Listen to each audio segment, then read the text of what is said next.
Hi, I'm back with another video. This one is a little emotional, a little interesting, and a bit addictive. Put your headphones on, relax, and listen to the story. The cold that evening did not bite, it settled. It crept through fabric, through skin, into bone. Alina had stopped feeling her fingers an hour ago. Her sweater, once cream, now the color of tired dust, clung to her shoulders, soaked from a drizzle that had turned the streets into a mirror of grey sky. The wind cut through the thin cloth as if it did not exist. Her stomach hurt, not sharply, but constantly, a dull, hollow ache that had become part of her. Once her father had spoken about investments and expansion plans over dinner. Then the bankruptcy came, then the debts, then the accident, and then there was no one. No house, no dinner table, no one. She walked carefully along the sidewalk, avoiding puddles, and failed. Her shoe slipped into a shallow rain-filled ditch near the curb. Her body tilted, her balance gone, and she fell hard into muddy water. The impact scraped her knee against broken concrete beneath the surface. Pain flared, sharp, immediate. Her clothes absorbed the filthy water in seconds. She tried to stand up, but the cold mud pulled at her like it wanted to keep her. And then she heard laughter. 3 girls stood under the bus stop shelter across the street. Perfect hair, glossy jackets, warm drinks in hands. One of them covered her mouth as she laughed. "Oh my God," she said. "She actually fell." Another stepped closer. "Are you hungry?" she asked sweetly. Alina didn't answer. Her teeth were chattering. The girl pulled a wrapped sandwich from her bag. For one fragile second, hope flared. The sandwich was brought close enough for Alina to smell it. Fresh bread, warm meat, and then, smiling, the girl dropped it into the muddy water beside her. The sandwich sank halfway, paper dissolving. The girls laughed and walked away. Alina stared at it. Her stomach twisted violently. For a terrible moment, she reached toward it. Her fingers hovered inches from the ruined food. Hunger doesn't care about pride.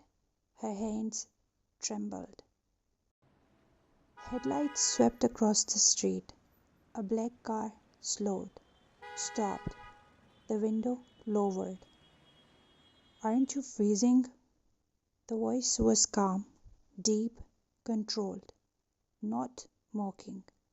He stepped out, tall, composed, his presence cutting cleanly through the grey evening. His coat was dark wool, expensive without being loud. His face carried the quiet confidence of someone used to being obeyed. He noticed the sandwich. He understood. "Leave it," he said gently. He removed his coat and wrapped it around her shoulders before she could argue. Warmth struck her body like a shock. Her muscles reacted violently, shivering as if remembering how to live. "I'm not going to hurt you," he said evenly. "You can get in, or you can stay here. It's your choice." She hesitated. Stranger, car, risk. But the cold was swallowing her whole. She nodded. Inside, heat wrapped around her like something alive. Her finger burned as blood returned. Her eyes fluttered shut for a moment. The warmth was almost intoxicating, but she stayed alert.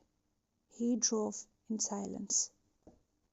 When they reached his house, large, modern, glowing with understated wealth, she felt small. Inside, everything smelled clean, safe. He handed her a towel. Bathroom's upstairs. I leave clothes outside. The shower water, hot, poured over her skin. Mud slid away. She stood beneath the stream, longer than she meant to, letting the heat soak into places the cold had claimed. When she stepped out, wrapped in steam and wearing his white shirt and grey sweatpants, too big, sleeves covering half her hands, she paused at the doorway. He looked up, and for a moment he forgot to breathe. Her hair fell damp over sharp, elegant features, high cheekbones, clear, steady eyes, not fragile, not broken, breathtaking, not in a delicate way, in a way that commanded attention without trying. He looked at her as if seeing her fully for the first time. Then he straightened slightly, composure returning like armor snapping back into place. "Sit," he said quietly. He cleaned the scrap on her knee carefully, wrapping it with steady hands. When he returned from the kitchen, he carried a large steaming bowl, ramen, rich broth, soft noodles, boiled egg, split perfectly, slices of meat, green onions drifting like color against gold, and a warm drink beside it. Her hands trembled. She tried to eat slowly, failed. Hunger overtook her. She devoured it, broth warming her from the inside out. He watched, not with judgment, but something else, respect. After she finished, silence settled between them, not awkward, but charged. "What were you before this?" he asked. She hesitated, then told him. Computer science, top of her class, cybersecurity specialization, back-end architecture. Lost everything after her father's collapse. He leaned back. "I run a software firm." She looked at him sharply. "Our main platform runs on Aurora framework. Security layer's unstable. We've been trying to stabilize it for months." He studied her carefully. "I'll interview you tomorrow, officially. You get 1 month, you perform like anyone else, you stay." Alina took the offer. When she sat at a computer, she became completely different, like she's someone else. Focused, precise, unshakable. She identified a zero-day exploit in Aurora's API gateway, a vulnerability that could have destroyed the company. She rebuilt the authentication structure, stronger, cleaner, nearly impenetrable. Then she discovered something worse. The breach attempt wasn't external, it was internal.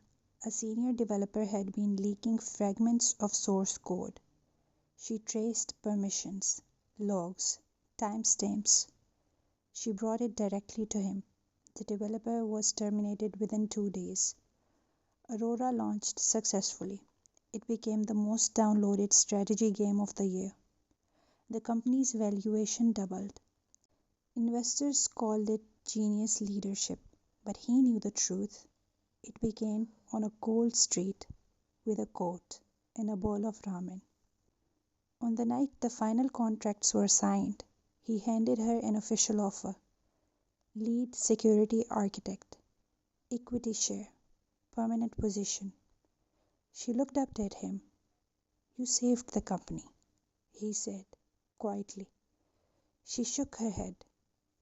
You stopped the cold from winning, she replied. There was something in the way they looked at each other.